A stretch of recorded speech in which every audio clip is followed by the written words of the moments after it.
আসসালামু আলাইকুম। Albania flight কেন হচ্ছে না? অনেকের ভিসা হয়ে গেছে, তারপরও ফ্লাইট কেন হচ্ছে না? এ বিষয়ে বিস্তারিত আলোচনা করব। অনেকে বডি কন্ট্রাক্টে যাওয়ার চেষ্টা করতেছেন, এটা সঠিক হচ্ছে কিনা? কোন ভিসাটা আপনি পাচ্ছেন, ওয়ার্ক ভিসা না ভিজিট ভিসা? এটা নিয়েও আলোচনা করব। 2024 সালে আসলে কি ফ্লাইট হচ্ছে কিনা, এজেন্সি কোনো রকম প্রতারণা করতেছে কিনা, এই বিষয়গুলো নিয়ে বিস্তারিত আলোচনা করার চেষ্টা করব এই ভিডিওতে।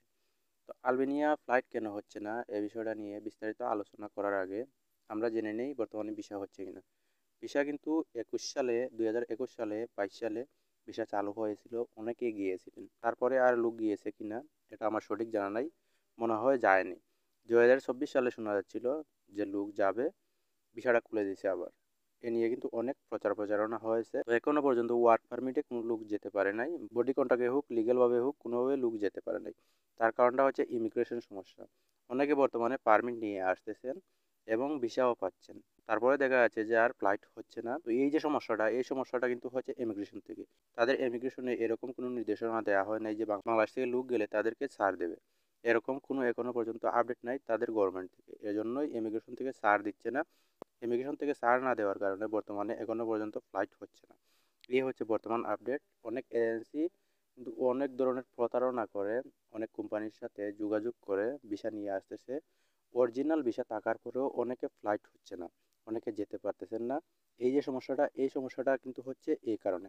আবার অনেকে বডি কন্ট্রাক্টে যাওয়ার চেষ্টা করতেছেন, গিয়ে ফেরত আসতেছেন। আবার অনেকে visit visa, double entry visa নিয়ে নিচ্ছেন, এটাকে ওয়ার্ক পারমিট ভিসা বলে এজেন্সি চালিয়ে দিচ্ছে। এটা হচ্ছে এজেন্সির প্রতারণা। আপনাকে 6-7 মাস 8 মাস ঘুরাবে, তারপর দেখা যাবে একটা সময় গিয়ে আপনার যে বিষয়টা ওটা দিয়ে ফ্লাইট করতে পারতেছেন না, টাকাও নিতে পারতেছেন না। তো অবশ্যই বডি কন্ট্রাক্টে যাওয়া থেকে বিরত থাকবেন, এটা কিন্তু সরকার দ্বারা ইলিগাল একটা প্রসেস। আপনি যদি সরকার থেকে লিগ্যাল প্রসেস নিয়ে যেতে চান তাহলে অবশ্যই বিএমইটি করে ম্যান পাওয়ার করে আপনাকে যেতে হবে। তো এটা নিয়ে আপনি বাংলাদেশ থেকে গেলেন কোনো রকম, এয়ারপোর্ট কন্ট্রাক্টে পার হয়ে গেলেন, তারপর কিন্তু ওই দেশের ইমিগ্রেশন থেকে আপনাকে ফেরত পাঠাবে। বাংলাদেশের ম্যান পাওয়ারের যে বিষয়টা, এটা কিন্তু দুনো দেশের যোগাযোগের মাধ্যমে হয়ে থাকে। আপনি যখন ম্যান পাওয়ারটা নিলেন, বুঝলেন যে বাংলাদেশ থেকেও ছাড়পত্র পেয়েছেন, ওই দেশের ইমিগ্রেশনও আপনাকে রিসিভ করবে, কোম্পানিতে আপনি প্রবেশ করতে পারবেন। ওই দেশে প্রবেশ করার পর অবশ্যই কোম্পানিতে প্রবেশ করতে পারবেন। এই হচ্ছে প্রসেস। বর্তমানে যে বিষয়টা দেখা যাচ্ছে, অনেকে কিন্তু জানেন এই বিষয়টা, আমি তারপরও বলেনি। ইতালি থেকে কিন্তু যে লোকগুলা, অবৈধ লোকগুলা নদীপথে প্রবেশ করেছে, তাদেরকে আলবেনিয়া পাঠানো হচ্ছে একটা কন্ট্রাক্টের মাধ্যমে। তো আলবেনিয়ার যে শরণার্থীর সংখ্যা, এটা কিন্তু অনেক গুণে বেড়ে গিয়েছে। শুধুমাত্র ইতালির যে লোকগুলা, বাঙালি অথবা অন্যান্য দেশি যে লোকগুলা নদীপথে গিয়েছে, প্রবেশ করেছে, তাদের কারণে তাদেরকে কিন্তু সম্পূর্ণভাবে ইতালিতে ডিপোর্ট করা হবে।